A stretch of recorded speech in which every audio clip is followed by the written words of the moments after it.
o ang manang ni Bongbong Marcos? Ano ang tugon ng Lucaret sa palasyo? Hearsay yan. Hindi totoo yan. Paninira yan. Walang maaaring sumagot nito kung hindi ang pagkakaroon ng isang open, fair, transparent, public, and credible hair follicle drug test. Our communities and our country depends on what we do. The Save the Philippines Coalition is not just another organization. It is a voluntary movement of citizens who refuse to surrender hope. It is an alliance of patriots from diverse sectors and backgrounds, united by one purpose: to restore integrity in leadership, accountability in governance, and dignity to the Filipino people. We heed the call of former President Rodrigo Roa Duterte, a call to action, to courage, and to patriotism, to save the Republic. And in responding, we affirm that saving the Philippines means demanding change at the highest levels of power. It means confronting the failures and abuses that plague our government and standing firm for what the Constitution demands: rightful succession and responsible leadership. As we launch this movement today, we also launch a renewed spirit of unity and purpose. Let this assembly be the starting point of a nationwide awakening, where citizens no longer remain silent, but speak, act, and stand together for truth, reform, and justice. To all those who come from near and far, from Luzon, Visayas, and Mindanao, welcome. Thank you for choosing courage over comfort and patriotism over apathy. Your presence proves that the Filipino spirit, no matter how challenged, will never yield to tyranny and corruption. Together, let us declare with strength and faith, we will save the Philippines. Maraming salamat. Mabuhay tayong lahat. Mabuhay ang ating bayan. Welcome to this new and momentous chapter in the history of the Filipino people. God save the Philippines. Bibigay po natin ang susunod na ating panauhin at siyang magtatalumpati ngayong araw na ito mula sa hanay at tinig na hakbang ng maiso. Walang iba kung hindi ang People's Senator Attorney Ben Rodriguez!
Maraming salamat.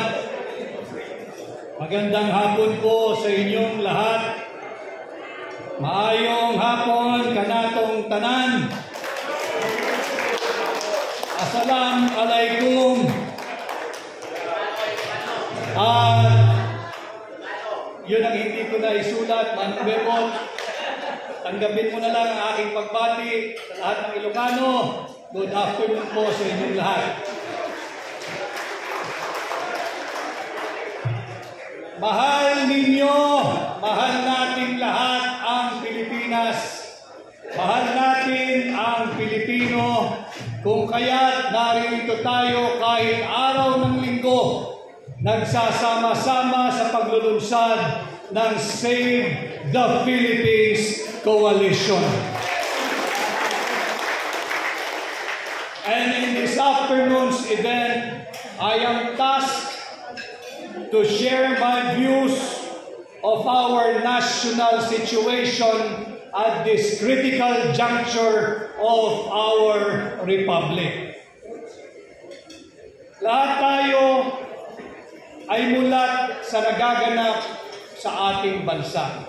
But just the same, pag-usapan muna natin ang ating ekonomiya.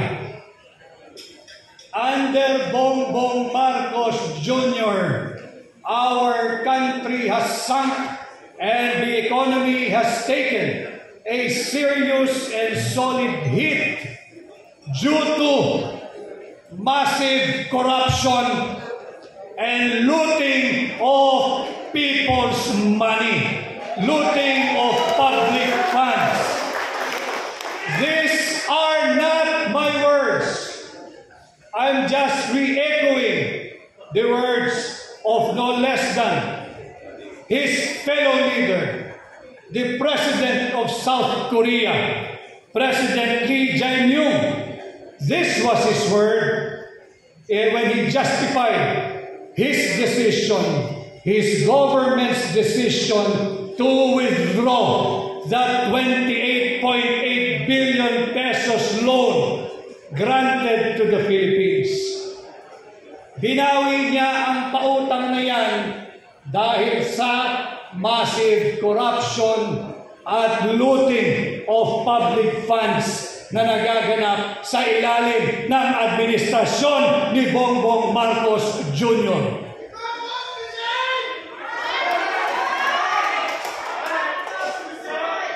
The value of our peso has sunk and has fallen in its lowest level and still stands at 59 to $1.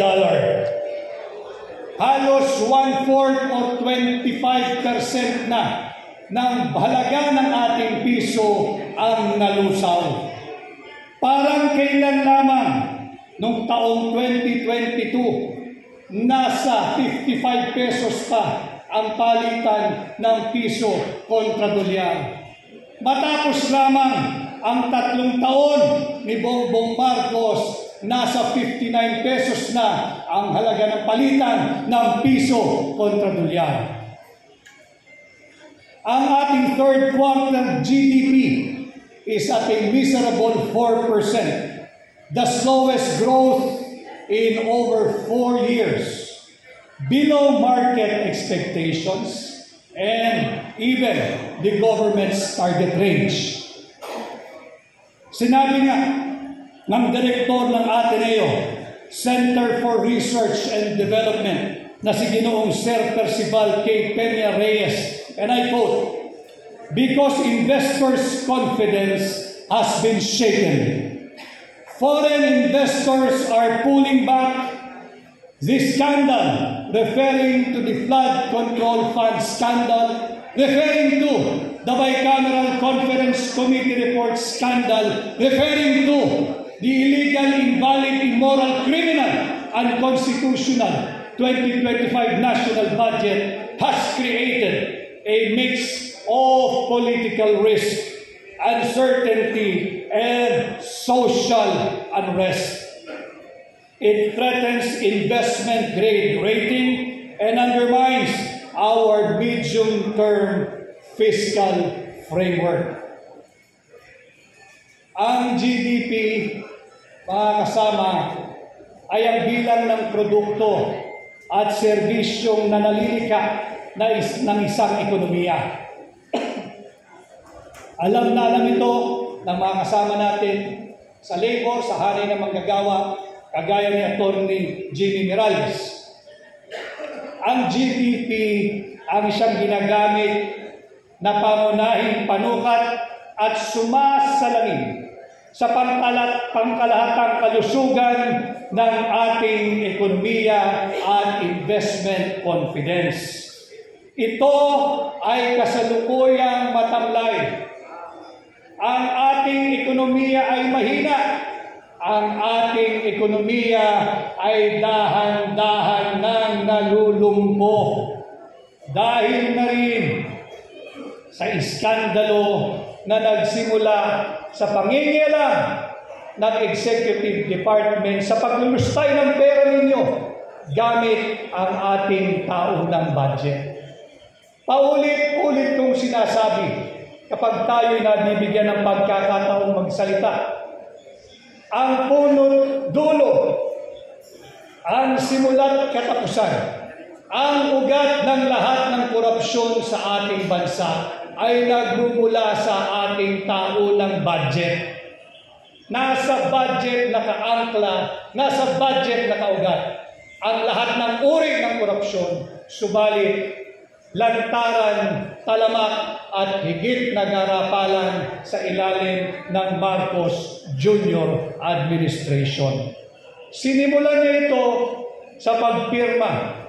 Sinabi na namin ibinunyag na ni Congressman Sid Ungab na napakaraming blanco diyan sa panukalang budget, diyan sa Bicameral Conference Committee report ng 19th Congress.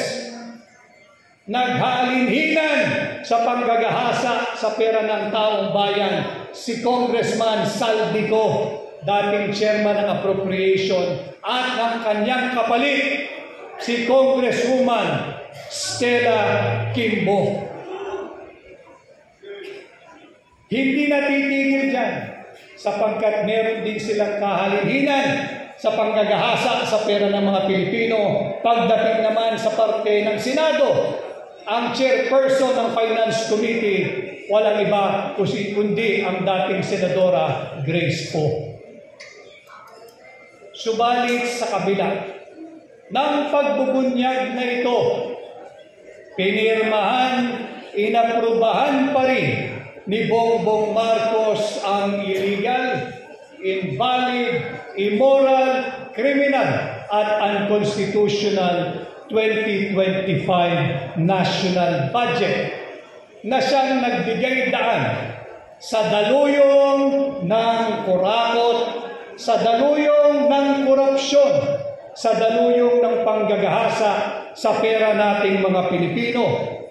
Linulustay gamit ang flood control funds anomaly, gamit ang those flood control projects, gamit at ang pang-aabuso sa social at health funds, gamit ang sikat na ayuda. Ang tawag ay AIX, ang tawag ay AKAP, at kung ano pa.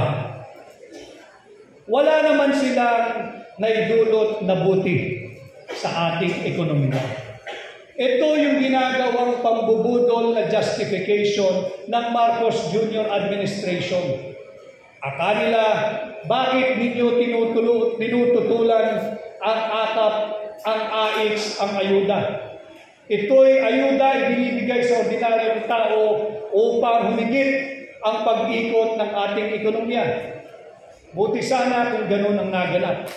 Subalit, kagaya ng aking sinasabi, ang pagkakaunawa para nila sa AKAP ay ang kakapal ng aming pitaka at binulsalan ang perang dulot ng ayuda. Ang ating approved foreign direct investments, ito ay bagsak na rin sa halos 50% dahil pa rin sa iskandalo na kinakasungkutan mismo ng Pangulo ng Republika ng Pilipinas, mismo ni Bongbong Marcos. Sinong makakalimot sa naging tahasang pahayag ng kanyang dating tauhan, ng kanyang bataan, ang kanyang chairman ng appropriations? 25 billion pesos ay kanyang inihatid at ibinigay kay Bongbong Marcos. Bukod pa riyan, ang 100 billion pesos na insertion ng tanggapan ng Pangulo. Hindi tama ang paggamit sa pondo nating mga Pilipino. Kaya hindi nakakagulat kung bakit matamlay, tila lugmok ang ating ekonomiya.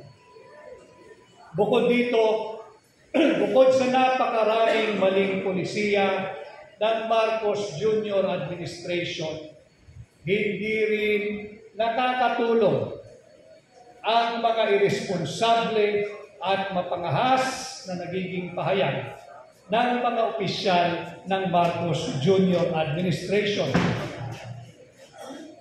Banggitin ho natin yung naging pahayag mismo ng hepe ng Sandatahang Lakas ng Republika ng Pilipinas. Sila raw ay kasalukuyang naghahanda. Sinasanay ang kanilang hanay para sa isang digmaan. At ang kanyang strategiya ay tumagal lamang ang puwersa nating mga Pilipino ng 30 araw dahil bago dumating ang 30 araw, darating na ang saklolo, ang reinforcement, ang ayuda galing sa banyagang puwersa. Yan ang kanyang estratehiya. Hold the line and preserve the troops. Wala siyang estratehiya na talunin kung sino man ang gusto niyang digmain. Ang kanya, wag lang maubos ang ating mga sundalo at patagalin lamang ng 30 araw in the hope na may darating na tulong mula sa mga banyagang puwersa. Hindi rin nakakatulong yung pagbubukas ng bibig. Kilala naman natin lahat kung sino yung mistulang Lucaret sa Malacanang.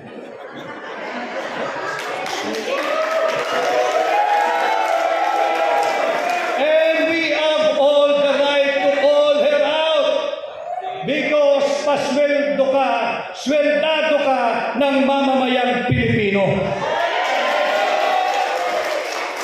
Kung ayaw mong makunat-kunahin, lumipat ka sa pribado. Subalit hanggang ikaw ay empleyado ng gobyerno, may pananagutan ka sa ordinaryong Pilipino.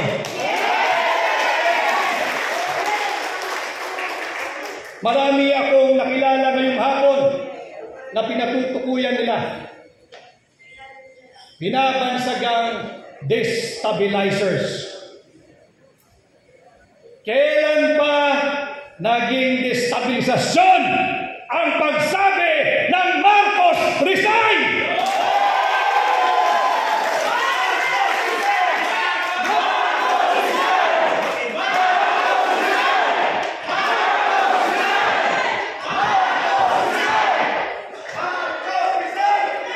Ang resignasyon ay isang kinikilalang pamamaraan upang magkaroon ng vacancy in the office of the President. And there are 4: death, permanent disability, removal from office, or resignation. Kung ang saligang batas ay kinikilala ang resignation, paanong naging destabilisasyon ang pagsabi ng Marcos resign?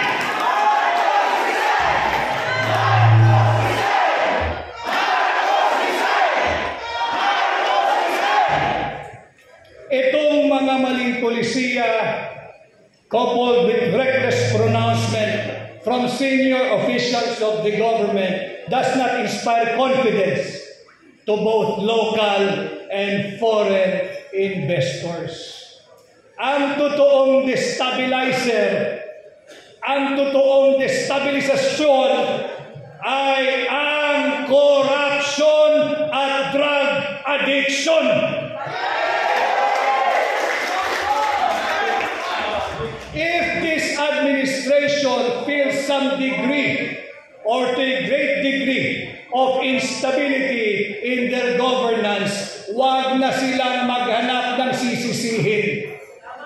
Nasa loob ng Malacanang ang nagiging ugat ng destabilization. uulitin ko, corruption and direct testimony, no less than by the presidential sister regarding drug addiction, is destabilization.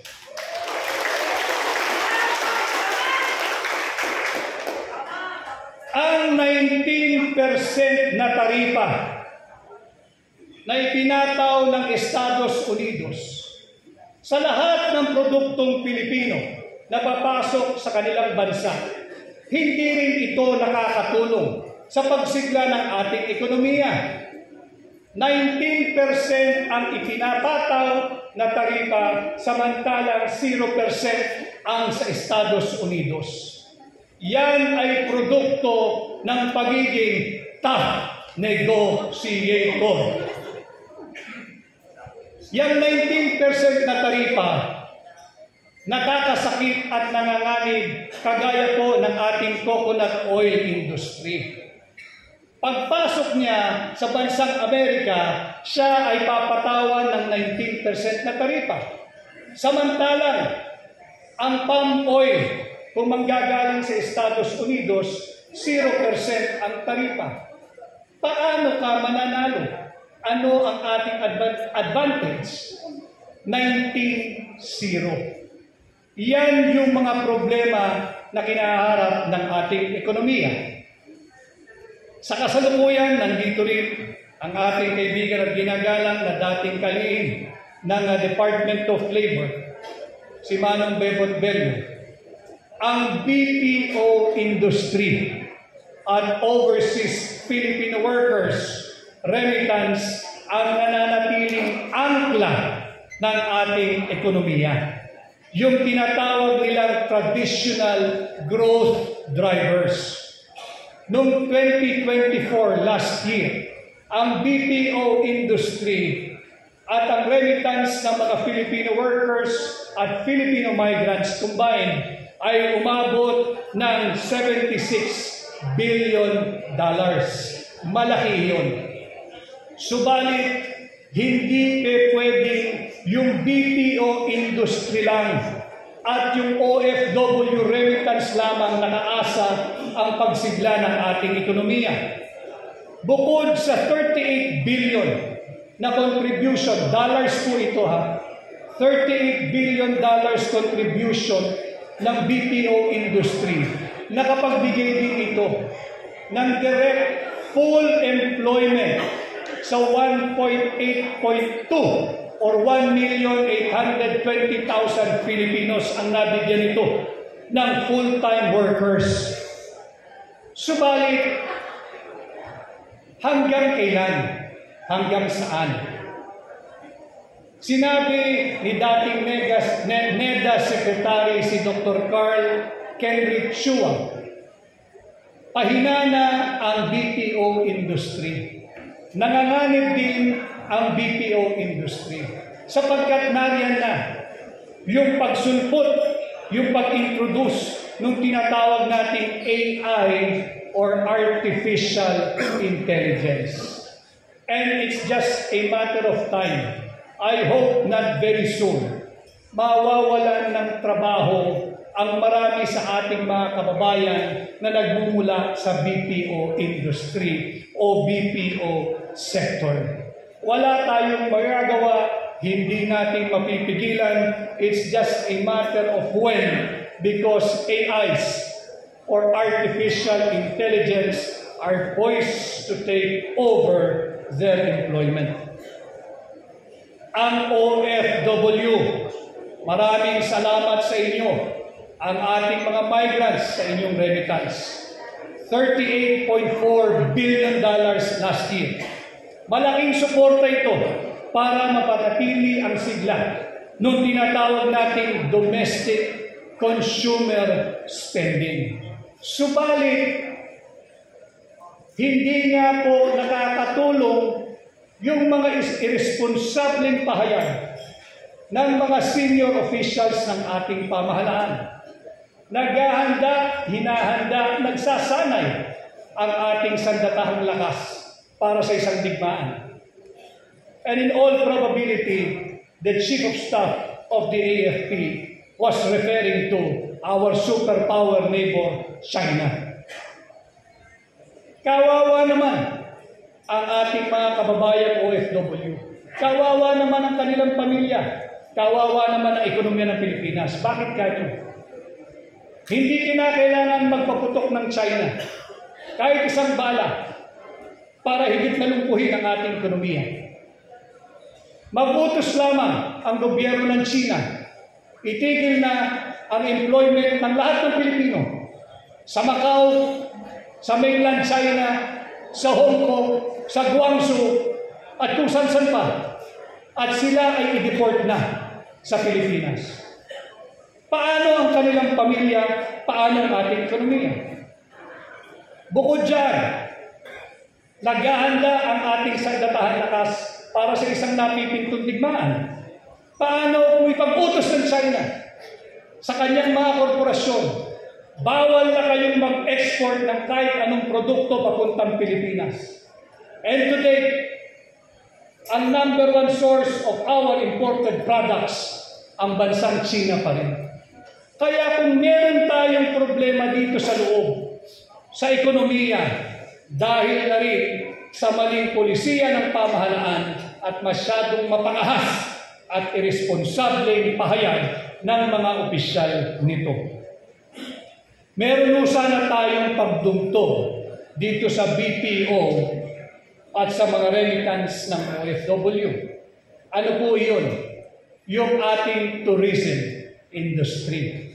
Subalit, lumpo din ang ating turismo. Meron po tayong tinatawag na very young and dynamic population na maituturing best comparative advantage ng Pilipinas. Subalit, ano ho ang nangyayari sa ating turismo? Kulilat na po tayo sa Southeast Asia. 2 beses tayong nagpalabas ng advertisement sa CNN. Tinanggal din. Bakit? Kinopya lang pala natin yung mga larawang ipinakita doon at hindi naman pala sa Pilipinas. Anong sinabi? Narinig pa kayo, lalo na yung mga kasama natin sa Cebu, narinig pa kayo na humingi ng paumanhin ang kalihim ng Department of Tourism sa napaka-nakakahiyang plagiarism? Ito yung mga maling polisiya. Kaya hindi sila kinakailangan tumingin sa malayo at maghanap ng masisisi kung bakit lugmok ang ating ekonomiya. And again, we will all go back doon sa ating simula.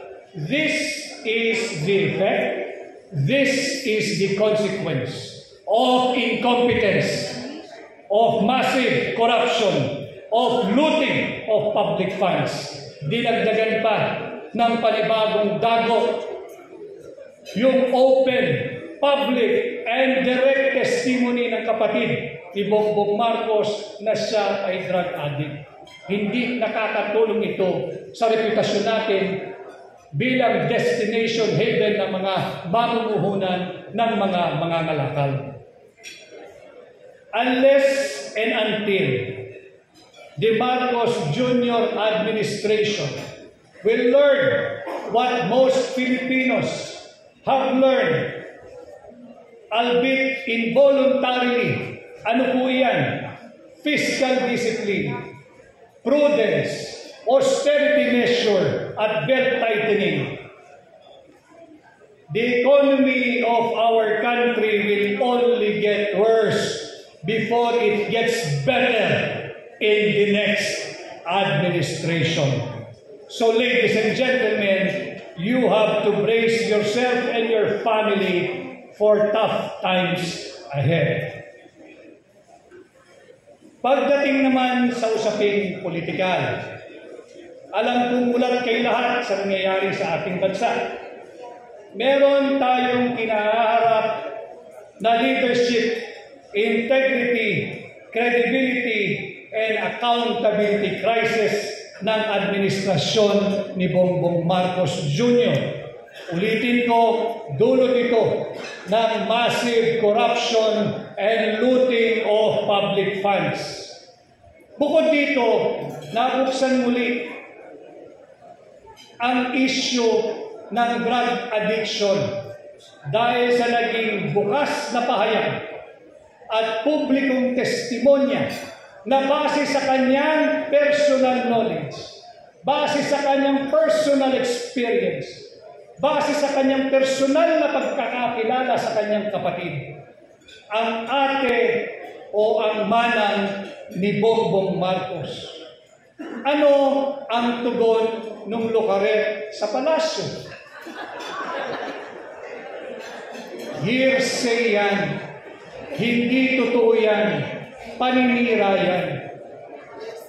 Walang maaaring sumagot nito kung hindi ang pagkakaroon ng isang open, fair, transparent, public, and credible hair follicle drug test. Hindi yung Lucaret.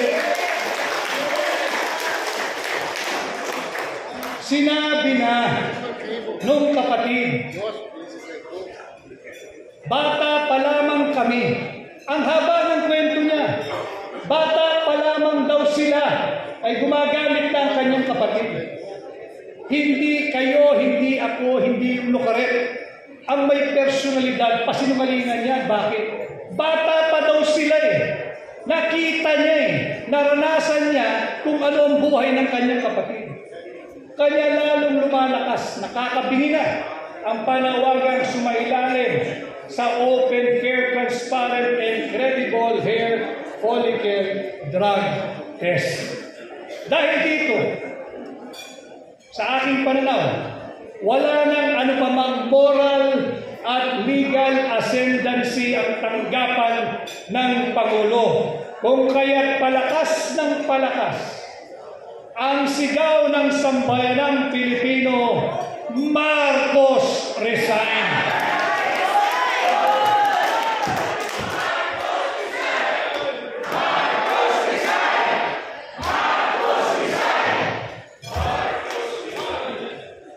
At habang lumalakas ang sigaw na yan, lumalakas din ang nerbiyos ng mga alyansa na once upon a time ay hindi natin naisip na magsasama-sama, na ngayon ay isang organisado, well-oiled at well-funded machinery, discrediting no less than the office of the Vice President, discrediting Inday Sara Duterte.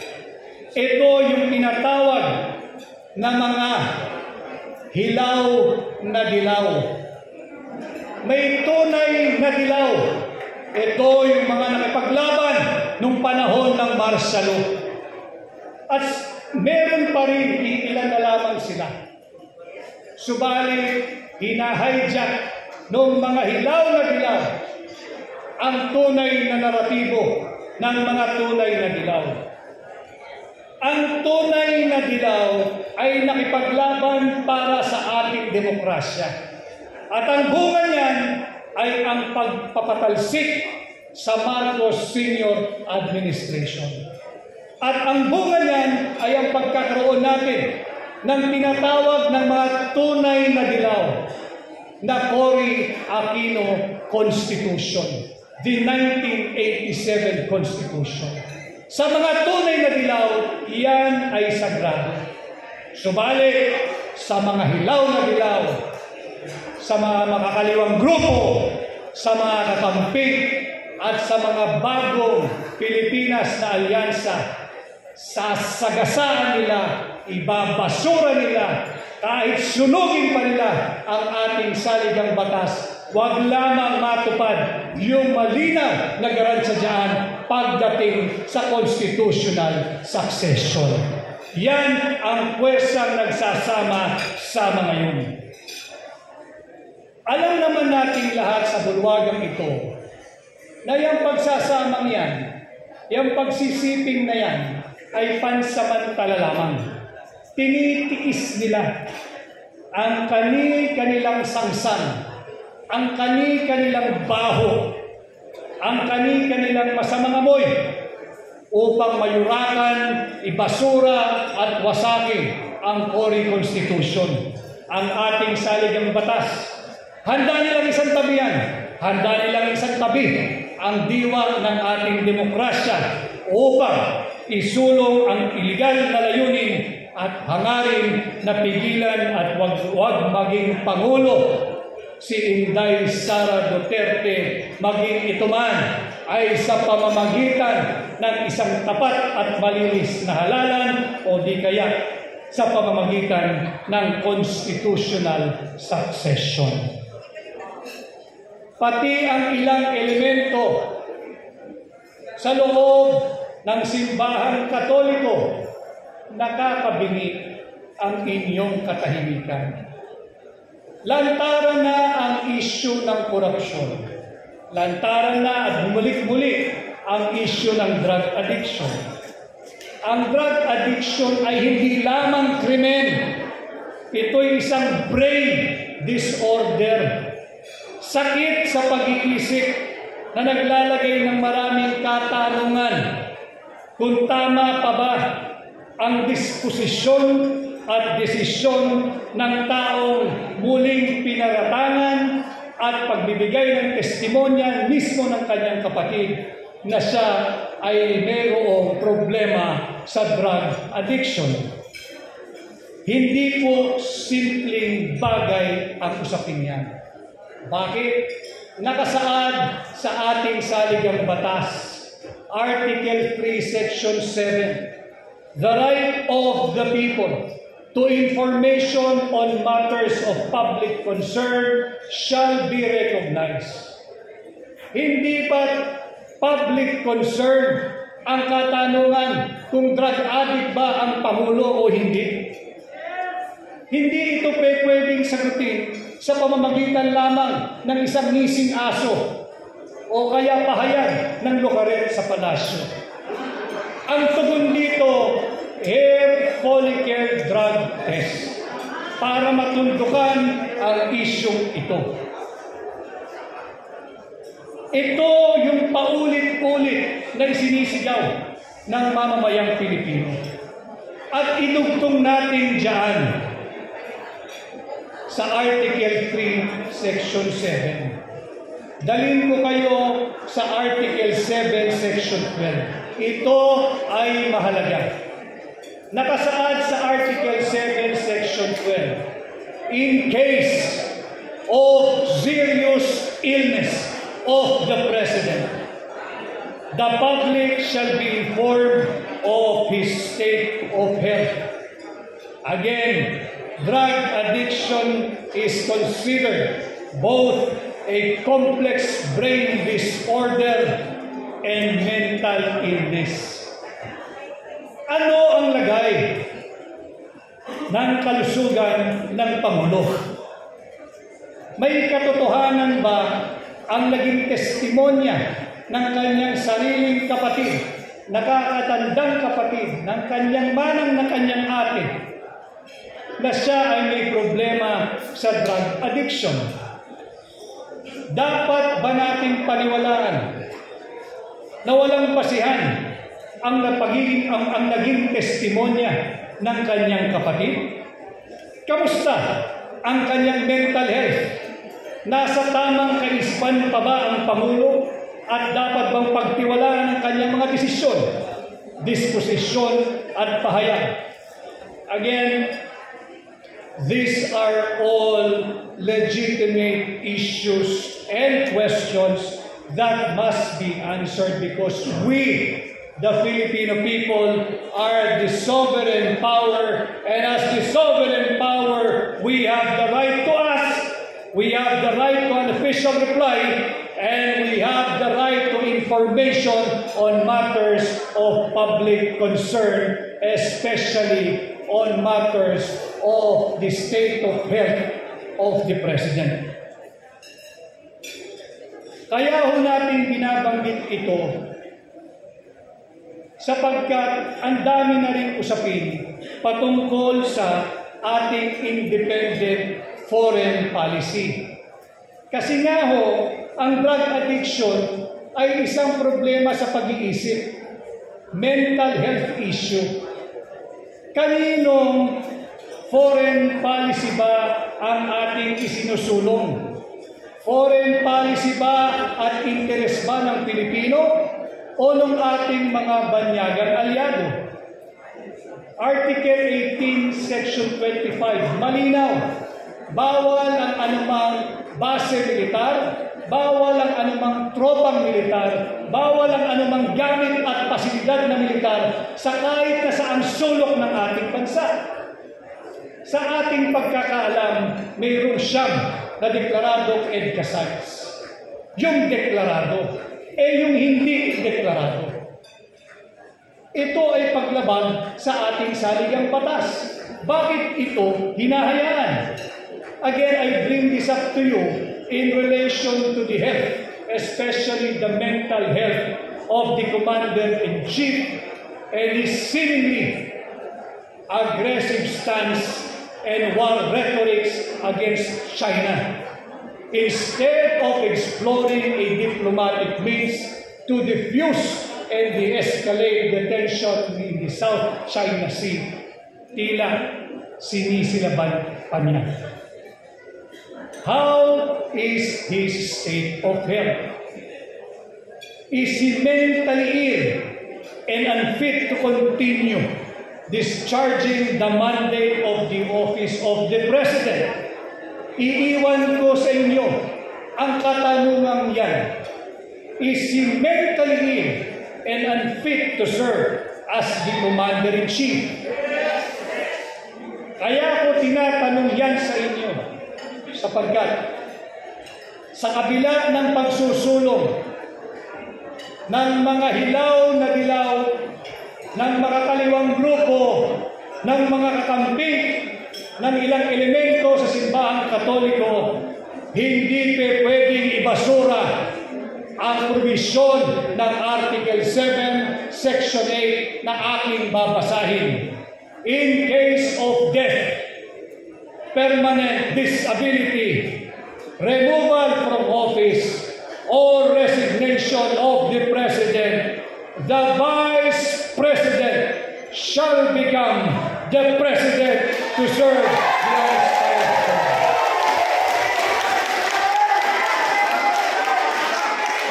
Iiwan ko sa inyo ang mga katanungang iyan at iiwan ko sa inyo ang mga probisyong yan ng ating saligang batas upang huwag tayong pumayag na yurakan, tapakan, ibasura at sunugin ng mga grupong ito ang ating saligang batas. And this, ladies and gentlemen, is how I view from where I sit our current national situation. Maraming salamat.